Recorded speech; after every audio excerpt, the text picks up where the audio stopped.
Hey, hello everybody. Mark Harrington here. We're at the University. What is it? Buffalo State. Buffalo State. I lost track here. We're doing a tour of New York campuses. We're at Buffalo State today. Yesterday, we were at the University of Buffalo, and we have our jumbotron screen behind us. This is kind of the mid-size screen. It's the screen between the larger one that we use at the March for Life and a smaller version that we use on other venues, college campuses, high schools, and abortion clinics. But we're here today to reach students on abortion, and I'm with Blaise Alleyne with the Canadian Centre for Bioethical Reform, and Michelle, sorry. Toronto right away. Caluag, you know, I asked you 4 times, and Michelle Caluag with Toronto Right to Life. So they're traveling with us this week.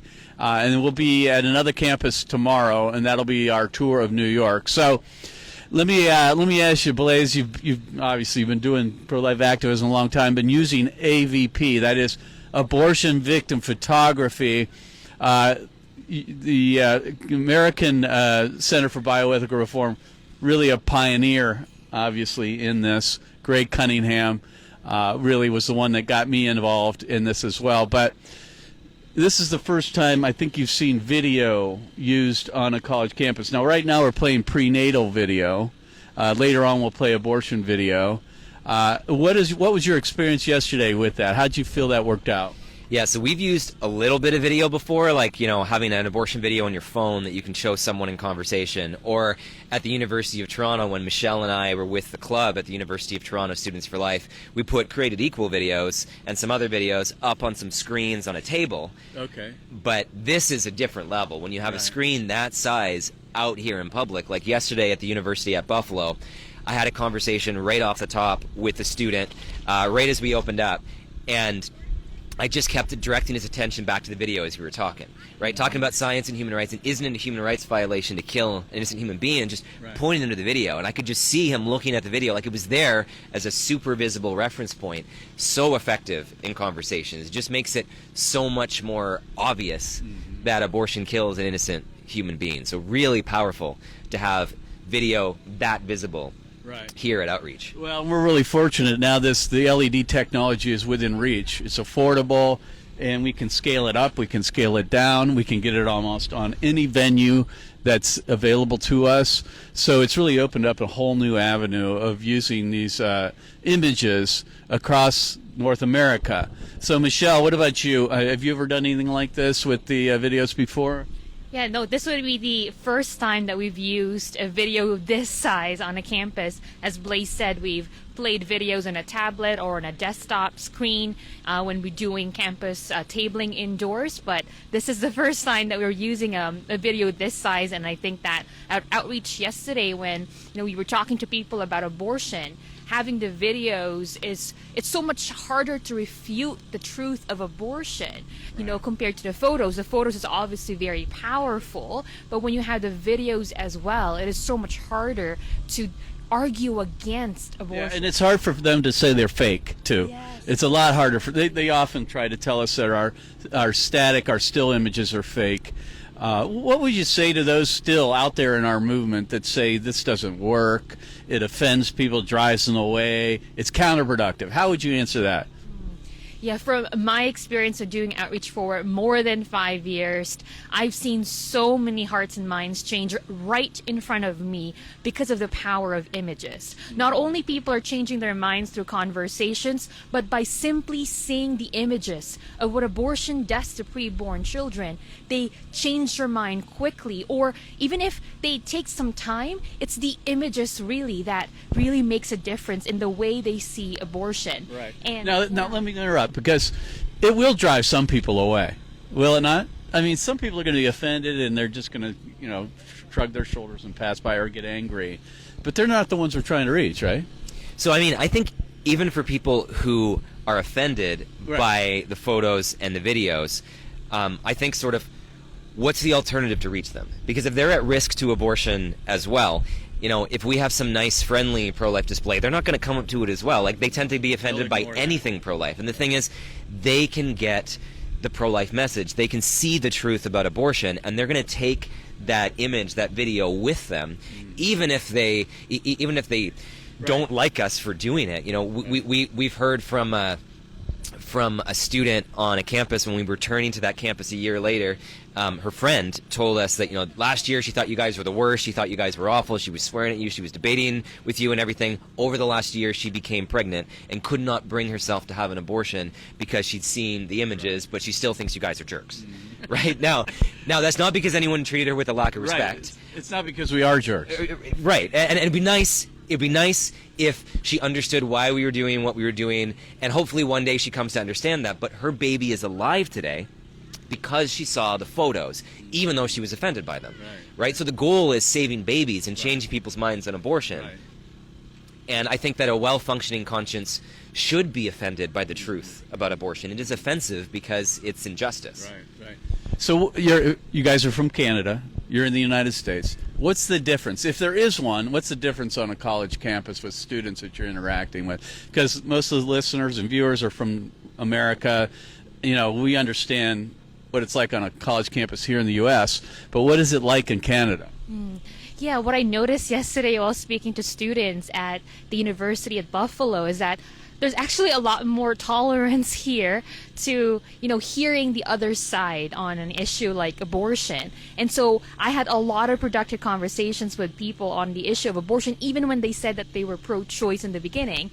And I can tell that they were really challenged hard by the end of that conversation, or they changed their mind. In Canada, to be honest, it is much harder because there's less tolerance to hearing the opposite side. Well, why would you say that? Why is it that way in Canada?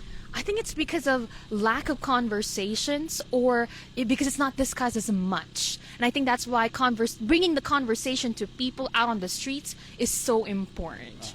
Yeah. And what about you, Blaise? I mean, you understand the dynamic in America versus Canada. What would you say to your American friends? Because we look up to you folks, you know, for the courageous actions you guys take. We know what you're up against. We have it pretty good in America in a lot of ways, don't we? Yeah, I mean, in the sense that it's still a debate, it's ongoing, the fights, you know, we're actually making progress here in the U.S. And I'm not saying you're not, but yeah. It's a little darker up north, isn't it? For sure, right? So we have great conversations on Canadian campuses, but it takes more work to get that conversation started. It's like we're starting from further away. We have to put a lot more work and effort in to get someone to open up and listen, whereas there's, on average, more of that kind of default openness to the conversation. Like the conversation's already happening. It's already a kind of legitimate topic of debate, right? So there's a huge difference there. We get a lot of inspiration from the States in terms of seeing the work that American pro-lifers have done to make that conversation happen. You know, in that sense, Canada is a few decades behind, you could say, right? And we can see the progress that can be made by that persistent effort, you know, year after year, decade after decade. Like, it doesn't change overnight, but you can make progress by consistently doing what's effective and what works, and that encourages us, even if the starting point is further away in terms of the openness of the culture. It's still important that it's done. There's still lives on the line, and we can see a path forward by seeing where American pro-life groups are and where the American culture is. Yeah, with that in mind, how has the overturning of Roe versus Wade affected you guys up north?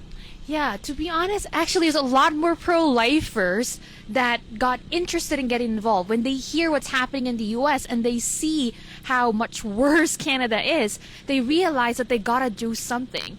And so we actually get, you know, volunteer applications from people who simply found out about what happened in the U.S. and then they realize, you know what, I need to be doing something so that Canada can. So it's given you guys courage to fight. Oh, definitely. A lot of pro-lifers are inspired by what happened in the U.S. Right. Yeah. Of course, we have obviously the dynamics has changed in the United States. We're not claiming victory. We've got a lot of work to do here.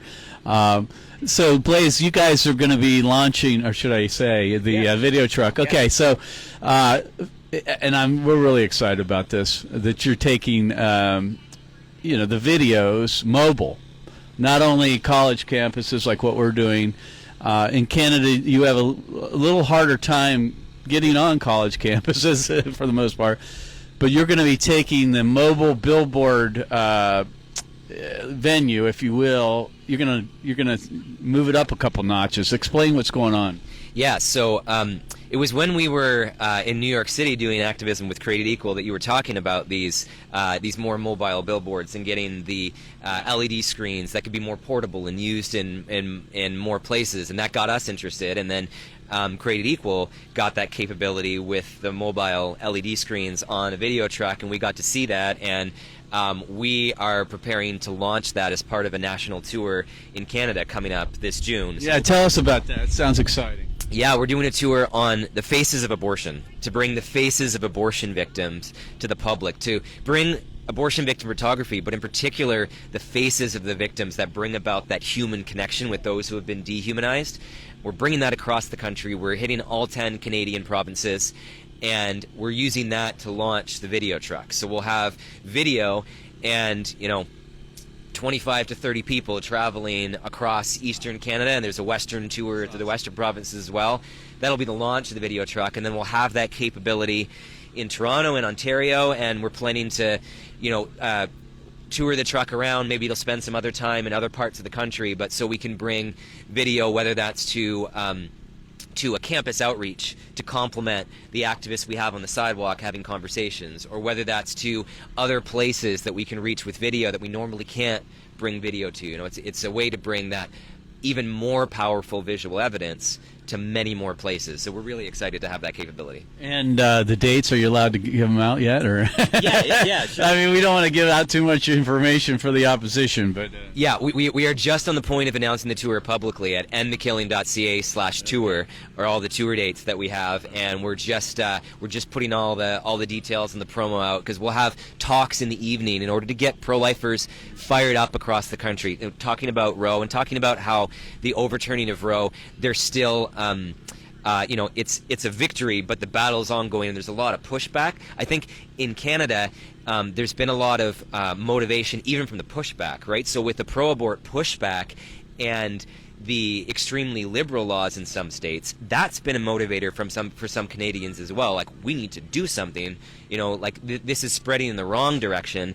And with this tour, we are hoping to get more and more pro-lifers active and involved. We'll have evening talks talking about the faces of abortion, the importance of abortion victim photography, to have that defiant street-level response to a culture of death, to rescue babies from death, and doing activism blitzes across the country during the day, delivering postcards with abortion victim photography, doing street outreach, having our truth trucks and video truck on the road. So friends, if you live in Canada, look them up. Canadian Center for Bioethical Reform launching their video truck this summer and going nationwide. If you want to get involved, it's what's the end of the, is it endthekilling.ca. That's endthekilling.ca. You might wonder why we're in the state of New York, because it's such a blue state, very pro-abortion. Abortion is legal up to the very moment of birth here. And the reason we're here is because people need to see abortion in states where the laws are basically all the way up to birth, just like in the red states.